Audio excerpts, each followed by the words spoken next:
My girlfriend of 10 years got pregnant by my younger brother weeks before our marriage and ditched me to marry him. Now, 6 years later, something terrible has happened, and my estranged family asks a favor of me. I, 32M, have been living separated from my family for the past 6 years due to a major incident that tore our family apart. I'll try to explain the whole situation as clearly as possible. 6 years ago, I was engaged to my high school sweetheart, Rebecca, who is also 32 now. We had been together since we were 16 and were finally getting married at 26. Everything seemed perfect, and I was excited to start our life together. I met Rebecca when we were both 16 in our high school biology class. We were lab partners, and I was immediately drawn to her intelligence and sense of humor. For our first date, I saved up my allowance for weeks to take her to a nice restaurant in town. I was so nervous that I accidentally knocked over my water glass, but Rebecca just laughed and helped me clean it up. That's when I knew she was special. Throughout high school, I tried to make every moment with Rebecca memorable. For her 17th birthday, I surprised her with a scavenger hunt around town, leaving clues at all our favorite spots. The final clue led her to our local park, where I had set up a picnic with all her favorite foods. I'll never forget how her eyes lit up when she saw it. When we went to different colleges, I was determined to make our long-distance relationship work. Every weekend, I'd make the 3-hour drive to visit her, no matter how much schoolwork I had. I'd bring her care packages during exam weeks, filled with her favorite snacks, stress relief items, and handwritten notes of encouragement. After college, when we both moved back to our hometown, I worked extra shifts at my job to save up for a dream vacation for us.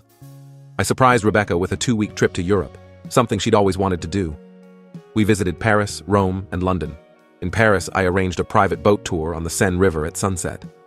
I can still picture how beautiful she looked with the Eiffel Tower glittering behind her. When Rebecca mentioned she wanted to go back to school for her master's degree, I supported her completely. I took on a second job to help with her tuition and living expenses. I'd stay up late with her, quizzing her for exams and proofreading her papers, even when I had to be up early for work the next day. For our 10th anniversary, I planned a recreation of our first date. I reserved the same table at the same restaurant, wore a similar outfit, and even arranged with the waiter to accidentally spill my water. Rebecca laughed so hard, saying it was perfect. After dinner, I took her to the beach, where we had our first kiss, and proposed under the stars. Looking back now, it's painful to think about all these memories. I put my heart and soul into our relationship, truly believing we were building a life together. It makes the betrayal sting even more, knowing how much I loved her and how easily she seemed to throw it all away. A few days before our wedding, Rebecca came to me with shocking news. She told me she was pregnant, but the baby wasn't mine. She had been cheating on me with my younger brother, William, for a long time. She had done the math and was certain the baby was his. I was devastated and furious. But what hurt even more was when Rebecca told me she had developed feelings for William and wanted to marry him instead of me. It felt like my whole world was crumbling around me. In my anger and pain, I went to my parents and told them everything. I expected them to be as shocked and upset as I was, but to my surprise, they seemed oddly calm about the whole situation. My parents had always treated William as their golden child, but I never expected this level of betrayal. They told me I should be happy for my brother. My mother was even excited about becoming a grandmother, completely disregarding how I might feel about the situation. I couldn't believe what I was hearing. It felt like my entire family had turned against me in an instant. The people who were supposed to love me and support me were telling me to just accept this massive betrayal and act like everything was fine. Unable to cope with the betrayal from not just Rebecca and William, but my parents as well, I made the difficult decision to leave. I packed my bags, moved to a different city, and cut off contact with all of them. That was 6 years ago. In all that time, my father called me a few times, but those conversations were always strained and uncomfortable. My mother, William, and Rebecca never reached out to me at all. I didn't even know the name of William's child, my own nephew. I tried to move on with my life as best I could. I focused on my career, made new friends, and even started dating again, though I found it hard to trust after what happened with Rebecca. Still, I was slowly building a new life for myself, away from the pain and betrayal of my past. Then a few days ago, I got a call out of the blue from my mother. I was surprised to see her name on my phone screen after all this time. When I answered, she sounded upset and told me that William had been in a terrible accident.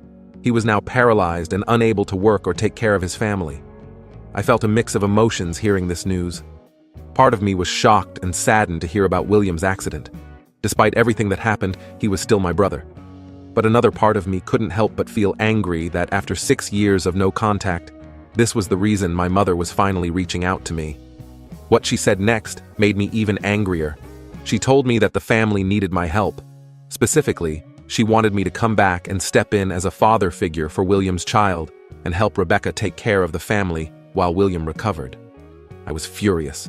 After everything that had happened, how could she possibly think this was an appropriate request? I told her absolutely not. I reminded her that Rebecca and William had betrayed me in the worst way possible, and that she and my father had chosen to support them over me. I said I had no obligation to help them now, especially after years of no contact. My mother got upset and accused me of being selfish. She said family should always come first, and that I needed to let go of the past.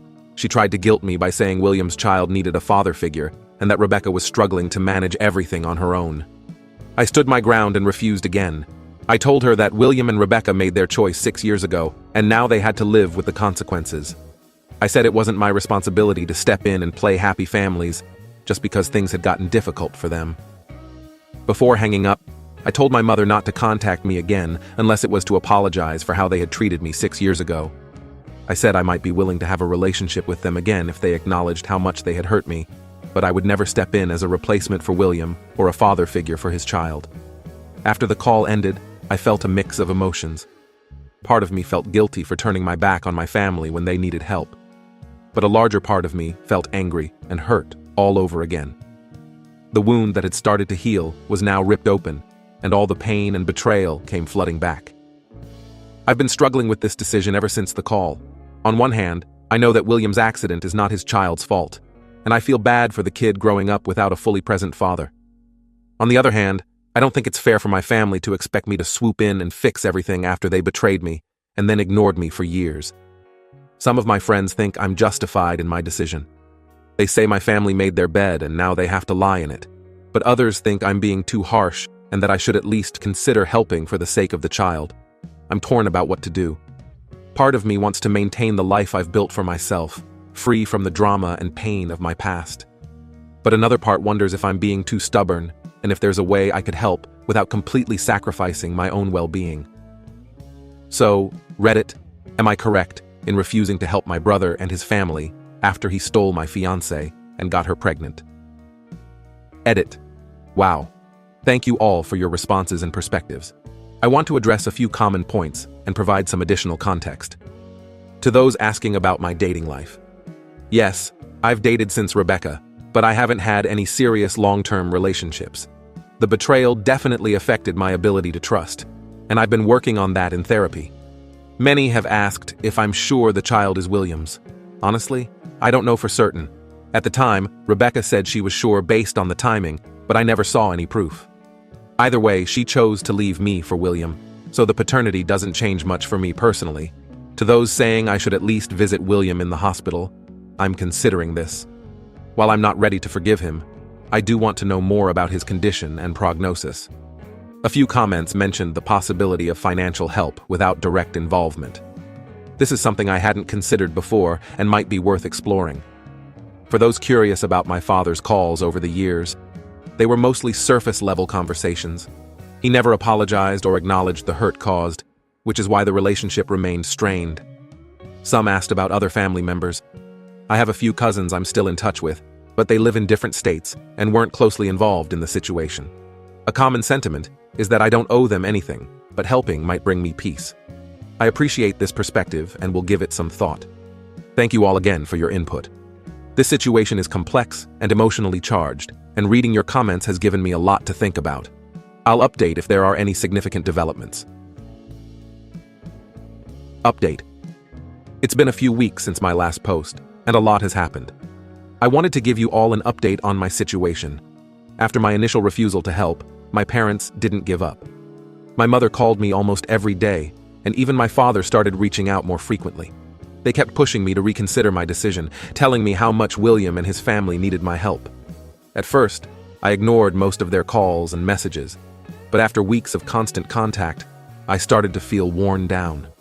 A small part of me was curious about William's condition, even though I was still angry about everything that had happened. Finally, after about 3 weeks of this, I decided to visit William in the hospital. I told myself it was just to see how bad his condition really was, not because I was considering helping. When I arrived at the hospital, my stomach was in knots. I hadn't seen any of my family members in person for 6 years, and I wasn't sure how I would react. As I walked into William's room, I saw him lying in the hospital bed. He looked pale and thin, hooked up to various machines. It was a shock to see my once active younger brother in this state. My parents were there too. They looked older than I remembered, with more gray hair and wrinkles. When they saw me, they rushed over to hug me, but I stepped back. I wasn't ready for that level of intimacy yet. Then I saw her, Rebecca. She was standing by William's bedside, looking tired and worried. When our eyes met, a flood of memories hit me. I remembered all the times I had trusted her completely, all the plans we had made for our future together. I thought about how she had been my best friend, my confidant, the person I thought I would spend my life with. And then I remembered how easily she had thrown all of that away, how she had betrayed me in the worst possible way with my own brother. Seeing Rebecca again after all these years brought back all the pain and anger I had worked so hard to move past. I had to resist the urge to turn around and walk right out of the hospital. I didn't speak to Rebecca. Instead, I asked my father about William's condition. He explained that William had been in a car accident and had suffered a spinal cord injury. He was paralyzed from the waist down and would need extensive rehabilitation. The doctors weren't sure if he would ever walk again. As we were talking, my father mentioned something that caught me off guard. He said that they had done a paternity test soon after the child was born, confirming that William was indeed the father. I hadn't known about this test, and it felt like a final confirmation of their betrayal. While we were talking, a young boy of about 5 or 6 came into the room. I realized this must be William and Rebecca's son, my nephew. The boy looked confused and a bit scared by all the hospital equipment. Rebecca introduced him to me as his uncle. I spent a few minutes with the boy, mostly just saying hello and asking him about his favorite toys and games. It was strange to meet this child who was, biologically, my nephew, but who I had never known existed until recently. After the hospital visit, my mother insisted that I come to their house to talk more. I reluctantly agreed, mostly because I wanted to get this whole situation over with. At the house, my mother launched into a speech about family responsibility and how I needed to step up and help Rebecca and the child while William was recovering. She talked about how overwhelmed Rebecca was, trying to care for William, raise a child, and manage their household on her own. As I listened to her, I felt my anger rising. When she finally paused, I told her exactly how I felt. I said she was being selfish and only thinking about William, just like she always had. I pointed out that in all her calls and during this whole conversation, she hadn't once asked how I was doing or shown any interest in my life over the past 6 years. I told her that it seemed like the only reason she had reached out to me was because she needed something from me, not because she actually cared about rebuilding our relationship. I said it hurt that she seemed more concerned about William's well-being than she ever had been about mine, even after he had betrayed me so badly. My mother tried to defend herself, saying that of course she cared about me, but that William's situation was an emergency. She said that as the healthy brother, I had a responsibility to help. I took a deep breath and told her my final decision. I said that while I felt sympathy for William's condition and for the challenges his family was facing, I couldn't give up my own life and peace of mind to help them. I explained that I had spent years building a new life for myself, working through the pain and betrayal they had caused me, and I wasn't willing to sacrifice all of that progress. I told her that I might be willing to have a relationship with them again in the future, but only if they were willing to acknowledge how much they had hurt me and work on rebuilding trust. I made it clear that this relationship would not involve me acting as a replacement for William or a father figure for his child. My parents were upset with my decision. They called me selfish and said I was abandoning my family when they needed me most. But I stood firm. I told them that they had made their choice 6 years ago when they supported William and Rebecca over me, and now they had to live with the consequences of that decision. Before I left, I told them that I was open to staying in touch and possibly working on our relationship over time, but only if they could respect my boundaries and show genuine interest in my life, not just what I could do for them. As I drove home that evening, I felt a mix of emotions. Part of me felt guilty for not helping more. especially when I thought about William's son growing up with a disabled father. But a larger part of me felt relieved. I had finally stood up for myself and set clear boundaries with my family. I realized that while blood relation is important, it doesn't give anyone the right to mistreat you or take advantage of you. I had spent years healing from their betrayal, and I wasn't willing to reopen those wounds just because they suddenly decided they needed me. In the weeks since that visit, my parents have called a few times. The conversations have been tense, but they seem to be making an effort to ask about my life and not just talk about William. It's a small step, but it gives me hope that maybe, over time, we can build a healthier relationship. For now, I'm focusing on my own life and well-being. I've started seeing a therapist again to work through the emotions brought up by reconnecting with my family. I'm also throwing myself into my work and spending time with friends who have supported me through all of this. I don't know what the future holds for my relationship with my family, but I feel confident that I made the right decision for myself. I'm open to slowly rebuilding connections, but only on my terms and at a pace I'm comfortable with. Thank you all for your support and advice throughout this difficult situation. It's been a challenging few weeks, but I feel like I've finally found some closure and am ready to move forward with my life.